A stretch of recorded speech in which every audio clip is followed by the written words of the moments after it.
For the lonely, come here. We're taught that healing our attachment wounds means fixing what our childhoods didn't give us, and that once we do that, security finally arrives.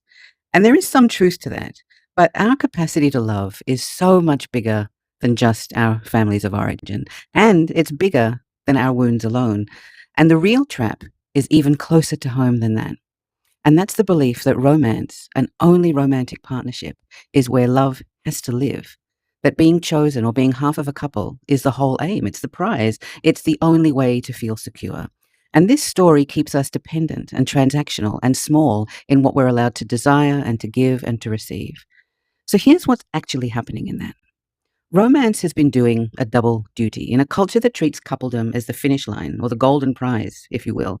A partner ends up carrying our identity, our status, our sense of meaning, and even proof that we are lovable and worthy at all. And that is a lot of weight for one person and a lot for one relationship to hold.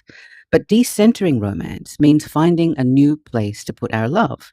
But the trouble is that most of us haven't built those spaces yet. The resistance to reorienting from romance isn't only personal and internal, because family, friend groups, laws, medical powers, and even people who barely know us organize around this thing of couple status without any of us even questioning it. In decentering romance, we can end up being decentered socially too, read as still waiting or irrelevant instead of someone who's made an intentional choice. And there can be grief in that. Giving up a story we were sold, hard, since childhood often comes at a price, even after we stop believing it, because we're not just changing a preference. We're mourning an entire imagined life we may have already started building plans around, even though it was never truly offered to us with the best intentions to begin with, but rather something that was handed to us in the name of maintaining tradition. So the love that we're hungry for is real, but it was never only available through the one. The cost is that we trade deep love for a fantasy that promises to remove us from the pain of being human.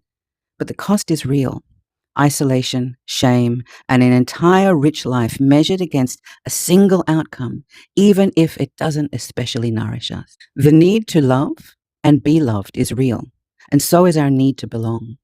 But our challenge was never just to follow the scripts that we were handed, the ones that tell us love is something that we have to win and defend.